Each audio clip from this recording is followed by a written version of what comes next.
गोविंद मेरो है, गोपाल मेरो है, श्री बांके बिहारी नंदलाल मेरो है।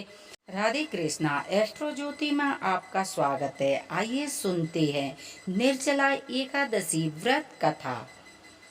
निर्जला एकादशी का व्रत सभी एकादशियों के व्रत में सर्वश्रेष्ठ और सबसे कठिन माना गया है। ये पुराण के इस व्रत में महिमा के बारे में विस्तार से बताया है कि इस व्रत को करने से आपको सभी एकादशियों का व्रत करने का फल प्राप्त होता है। पांडवों में से भीमसेन को इस व्रत के प्रभाव से स्वर्ग लोक की प्राप्ति हुई थी। व्रत करने वालों को निर्जला एकादशी की कथा का पाठ करने से संपूर्ण फल की प्राप्ति होती है। युधिष्ठिर ने कहा, हे जनार्दन, अपरा एकादशी का महत्व मैंने सुन लिया है। आज जब जेठ की शुक्ल पक्ष में एकादशी का वर्ण कीजिए। भगवान श्री कृष्ण बोले, राजन, इसका वर्ण परम धर्मात्मा सत्यवादी नंद व्यास जी करेंगे, क्योंकि यह संपूर्ण शास्त्रों के तत्वज्ञ और वेद वेदांतों के पारंगत और विद्वान हैं। तब व्यास जी कहने लगे, दोनों ही पक्षों की एकादशियों को भोजन न करें। द्वादशी को स्नान आदि से पवित्र हो फूलों से भगवान केशव की पूजा करें। नित्य कर्म समाप्त होने के पश्चात पहले ब्राह्मणों को भोजन देकर अंत में स्वयं भोजन करें। राजा यह सुनकर भीमसेन बोले, परम बुद्धिमान पितामह, मेरी उत्तम बात सुनिए। राजा युधिष्ठिर, माता कुंती, द्रौपदी, अर्जुन, नकुल, सहदेव ये सब एकादशी को कभी भोजन नहीं करते तथा मुझसे भी हमेशा यही कहते हैं कि भीमसेन, तुम भी एकादशी को खाना मत खाया करो, किंतु मैं इन लोगों से यही कह दिया करता हूँ कि मुझसे भूख सहन नहीं होती है। भीमसेन की बात सुनकर व्यास जी ने कहा, यदि तुम्हें स्वर्ग लोक की प्राप्ति अभिष्ट है और नरक को दूषित समझते हो तो तुम दोनों पक्षों की एकादशी को भोजन मत किया करो। भीमसेन बोले, महाबुद्धिमान पितामह, मैं आपके सामने सच्ची बात कहता हूँ कि एक बार भोजन करके भी मुझसे व्रत नहीं किया जाता है, फिर उपवास तो मैं कैसे कर सकता हूँ। मेरे उदर में वक्त नाम की अग्नि सदा प्रज्वलित रहती है। अंत जब मैं बहुत अधिक खाता हूँ तभी ये शांत होती है।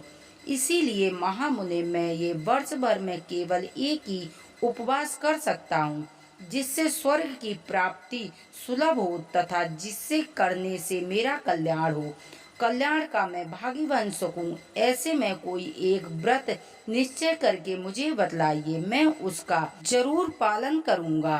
व्यास जी ने कहा, भीमसेन, जेठ माह में सूर्य वृष राशि पर हो या मिथुन राशि पर शुक्ल पक्ष में जो एकादशी हो उसका यंत्र पूर्वक निर्जल व्रत करो। केवल कुल्ला या आचमन करने के लिए मुख में जल डाल सकते हो और उसको छोड़कर और किसी प्रकार जल का विद्वान पुरुष मुख में नहीं डाल सकता है, अन्यथा व्रत भंग हो जाता है।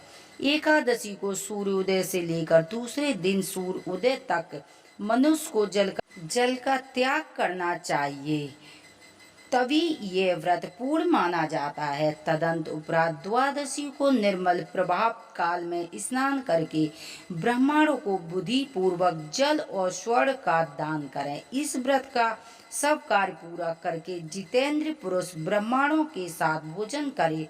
वर्ष भर में जितनी एकादशियां होती हैं उन सब का फल निर्जला एकादशी के सेवन से मनुष्य प्राप्त कर लेता है, इसमें तनिक भी संदेह नहीं है। शंख चक्र गदा धारण करने वाले भगवान केशव ने मुझसे कहा था कि यदि मानव सबको छोड़कर एकमात्र मेरी शरण में आ जाए और एकादशी को निहार रहकर यह सब पापों से छूट जाता है।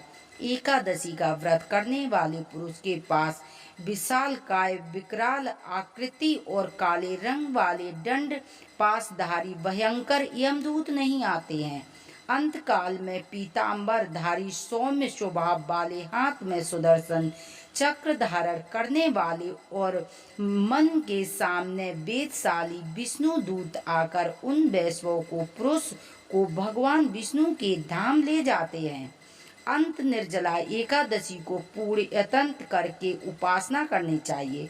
तुम भी सब पापों की शांति के लिए यत्न के साथ उपास करें। श्री हरि का पूजन करो। स्त्री हो या पुरुष, यदि उसने मेरू पर्वत के बराबर भी महान पाप किया हो तो वह सब एकादशी के प्रभाव से भस्म हो जाता है। जो मनुष्य उस दिन जल के नियम का पालन करता है वह पुण्य का भागी होता है। उसे एक एक पहर में कोट कोट स्वर्ण मुद्रा दान करने का फल प्राप्त होता है। मनुष्य निर्जला एकादशी के दिन स्नान, दान, जप, होम आदि जो कुछ भी करता वह सब अच्छे हो जाता है। यह भगवान श्री कृष्ण का कथन है। निर्जला एकादशी विधि पूर्वक उत्तम रीति से उपवास करके मानव वैष्णव पद को प्राप्त कर लेता है। जो मनुष्य एकादशी के दिन अन्न खाता है यह पाप भोजन करता है। इस लोक में चंडाल के समान और मरने पर दुर्गत की प्राप्ति होती है। जो जेठ के शुक्ल पक्ष में एकादशी के उपवास करके दान देते और उन्हें परम पद को प्राप्त होते हैं। जिन्होंने एकादशी को उपवास किया है ब्रह्म हत्यारे, शराबी, चोर तथा गुरु दृढ़ होने के पर भी पातकों को मुक्त हो जाते हैं। कुंती नंदन निर्जला एकादशी के दिन श्रद्धालु स्त्री पुरुष के लिए जो विशेष दान और कर्तव्य विविध हैं उसे सुनो। उन दिन जल में शयन करने वाले भगवान विष्णु पूजन और जल में धेनु का दान करना चाहिए अथवा प्रत्यक्ष धेनु या घृतमयी धेनु का दान उचित है। पर्याप्त दक्षिण और भांत भांत के मिष्टानों द्वारा यत्न पूर्वक ब्राह्मणों को संतुष्ट कराना चाहिए। ऐसा करने से ब्राह्मण अवश्य संतुष्ट होते हैं और उन्हें उनके संतुष्ट होने पर श्री हरि मोक्ष को प्रदान करते हैं। जिन्होंने सम, दम और दान में विप्रत को हरि की पूजा और रात्रि में जागरण करते हुए निर्जला एकादशी व्रत को किया है उन्होंने अपने साथ ही बीती हुई 100 पीढ़ियों को भी और आने वाली 100 पीढ़ियों की भी भगवान वासुदेव के परम धाम में पहुंचा दिया है। निर्जला एकादशी के दिन अन्न, वस्त्र, गौ, जल, सैया, सुंदर आसन, कमंडल तथा छाता दान करने चाहिए। जो श्रेष्ठ एवं सुपात्र ब्राह्मणों को जूता दान करना चाहिए। वह सोने के विमान पर बैठकर स्वर्ग लोक में प्रविष्ट होता है। जो इस एकादशी की महिमा को भक्ति पूर्वक सुनता है और जो भक्ति पूर्वक वर्ण करता है वे दोनों स्वर्ग लोक में जाते हैं। चतुर्दशी युक्त अमावस्या को सूर्य ग्रहण के समय श्राद्ध करके मनुष्य जिस फल को प्राप्त करता है वही उनके श्रवण से भी प्राप्त होता है।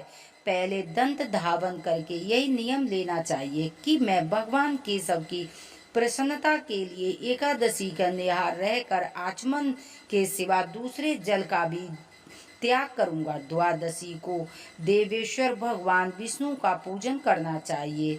गंध, धूप, पुष्प और सुंदर वस्त्र से विधि पूर्वक पूजन करके जल का घड़ा संकल्प करते हुए निम्न मंत्रों का उच्चारण करें। भीमसेन जेठ मास में शुक्ल पक्ष की जो शुभ एकादशी होती उसका निर्जल व्रत करना चाहिए तथा उस दिन श्रेष्ठ ब्राह्मणों को शक्कर के साथ जल के घड़े का दान करना चाहिए। ऐसा करने से मनुष्य भगवान विष्णु के समीप पहुंचकर आनंद का अनुभव करता है। तत्पश्चात द्वादशी को ब्राह्मण को भोजन कराने के बाद स्वयं भोजन करें। जो इस प्रकार पूर्ण रूप से पाप नाशनी एकादशी का व्रत करता हुआ सब पापों से मुक्त हो जाता है और हरि के धाम को प्राप्त होता है। यह सुनकर भीमसेन ने भी इस शुभ एकादशी व्रत को आरंभ किया। तब से यह लोक में पांडव द्वादशी के नाम से विख्यात हुई है। जो इस एकादशी पर व्रत कथा पढ़ता है और सुनता है जब भी पूर्ण व्रत की फल की प्राप्ति होती है। सुनते हैं आरती।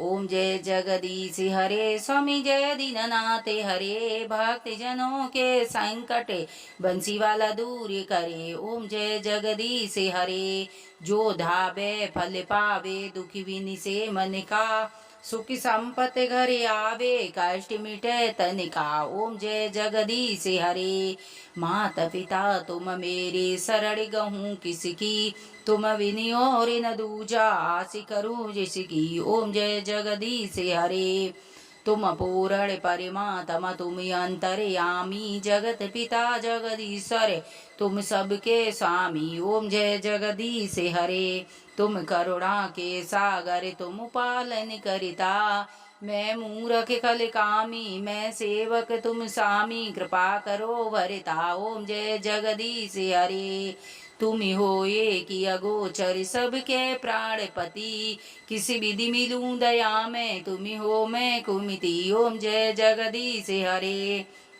दीन बांध दुख हरता, ठाकुर तुम मेरे, प्रभु रक्षक तुम मेरे, अपने हाथ उठाओ अपनी शरण लगाओ, द्वार पड़ा तेरे। ओम जय जगदीश हरे, विषय विकार मिटाओ, पाप हरो देवा, श्रद्धा भक्ति बढ़ाओ, संतन की सेवा। ओम जय जगदीश हरे, तन मन धन सब कुछ है तेरा, तेरा तुझको अर्पण क्या लागे मेरा। ओम जय जगदीश हरे, श्री श्याम सुंदर जी की आरती जो कोई नर गावे, स्वामी प्रेम सहित गावे। कहत शिवानंद स्वामी, भजते हरि हरि स्वामी, मनिवांछित फल पावे। ओम जय जगदीश हरे, हर हर महादेव की जय, मैया पार्वती की जय।